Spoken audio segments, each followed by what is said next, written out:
Salam sejahtera buat sedulur-sedulurku semuanya. Semua orang datang dengan pakaian yang sama, melakukan ritual yang sama, menyebut nama Tuhan yang sama. Tapi kenapa hasilnya tidak pernah sama? Ada yang pulang dengan hati yang lebih bersih, ada juga yang pulang tanpa perubahan apapun. Video ini bukan dimaksudkan untuk menjelekkan atau menista suatu agama, tapi dimaksudkan untuk menjadi hikmah, pencerahan, dan agar kita selalu memperbaiki niat, pikiran, dan hati, walau sebenarnya kita banyak kekurangan. Hanya orang-orang yang netral batin dan bijaksana yang dapat menerima pencerahan pada video ini.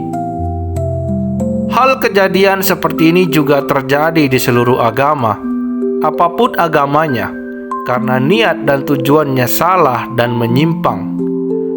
Namun, kali ini, pada video ini saya membahas tentang peribadatan umat Muslim saja, karena mayoritas warga negara Indonesia adalah Muslim. Beberapa tahun lalu, sekitar 10 tahun yang lalu, saya pernah mengajak beberapa orang umat Muslim yang kebetulan memiliki kepekaan batin yang tajam, baik dari negara Malaysia maupun dari negara Indonesia. Waktu itu saya hanya mengawal saja supaya penglihatan batin mereka tidak diganggu oleh iblis, karena kekuatan roh sukma mereka masih sangat kecil. Pada waktu yang berbeda, saya ajak satu persatu mereka melihat ke Mekah dan orang-orang yang melaksanakan rukun haji dan umroh di Ka'bah. Begitu mereka saya ajak melihat secara batin, mereka cukup terkejut. Mereka melihat dari jutaan orang yang melaksanakan rukun haji dan umroh, hampir 3/4 jemaah berubah wujud menjadi binatang seperti anjing, ular, kera. Ada juga yang setengah hewan, setengah manusia, dan wujud binatang lainnya. Sedangkan sekitar 1/4 jemaah lainnya wujudnya tetap seperti manusia pada umumnya. Lalu timbul pertanyaan, kenapa wujud jemaah yang sekitar 3/4 itu berubah menjadi binatang? Jawabannya, karena niatan dalam hati mereka sudah terlalu pengkultusan kepada Ka'bah.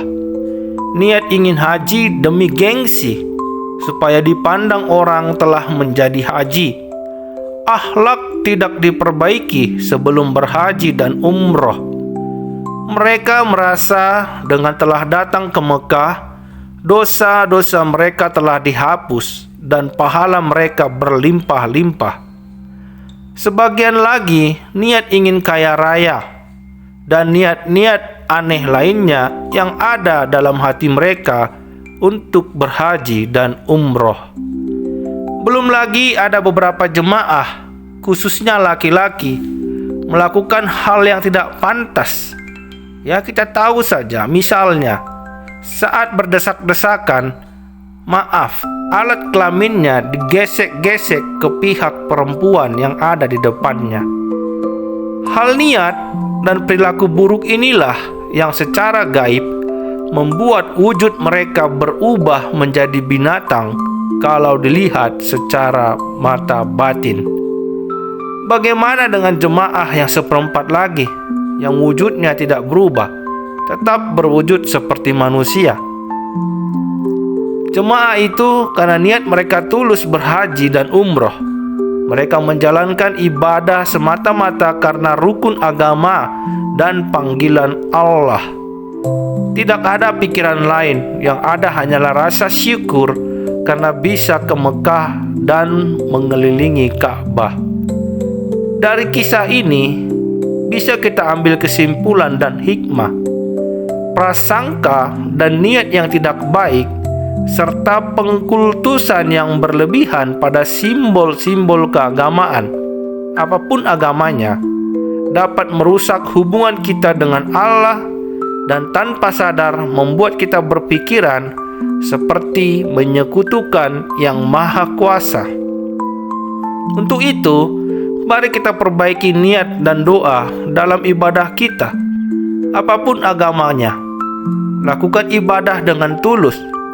Jika meminta kepada Allah, langsung saja minta kepadanya dengan penuh kerendahan hati, tanpa mengkultuskan suatu tempat secara berlebihan.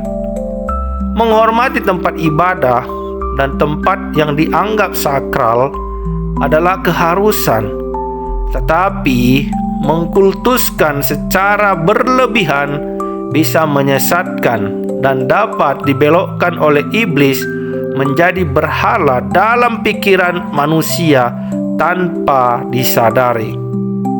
Semoga kita semua tercerahkan atas cerita spiritual ini. Dan satu hal yang perlu direnungkan, tidak sedikit orang yang pulang haji membawa gelar, tetapi belum tentu membawa hati yang bersih.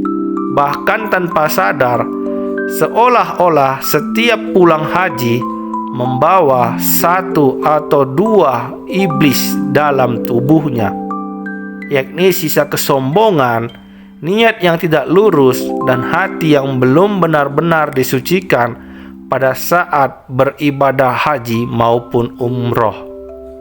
Kapan-kapan saya akan kisahkan juga tentang seorang tentara yang batinnya cukup peka. Saya ajak tentara ini melihat tempat-tempat ibadah. Ada yang penuh makhluk halus negatif, dan ada juga yang bersih seperti penuh energi positif. Kenapa bisa begitu? Ya, jawabannya tergantung pikiran dan hati jemaat yang beribadah di tempat tersebut. Apakah pikiran dan hatinya baik atau kotor? Menurutmu, apa yang sebenarnya menentukan nilai sebuah ibadah? Apakah yang terlihat atau apakah yang tersembunyi di dalam hati? Setuju atau tidak, ibadah bisa menjadi kosong jika niatnya tidak lurus. Kalau seseorang rajin beribadah, tapi tidak ada perubahan dalam sikap dan akhlaknya, di manakah letak masalah sebenarnya? Tulis jawabanmu di kolom komentar, dan sampai jumpa di video selanjutnya. Rahayu, rahayu, rahayu.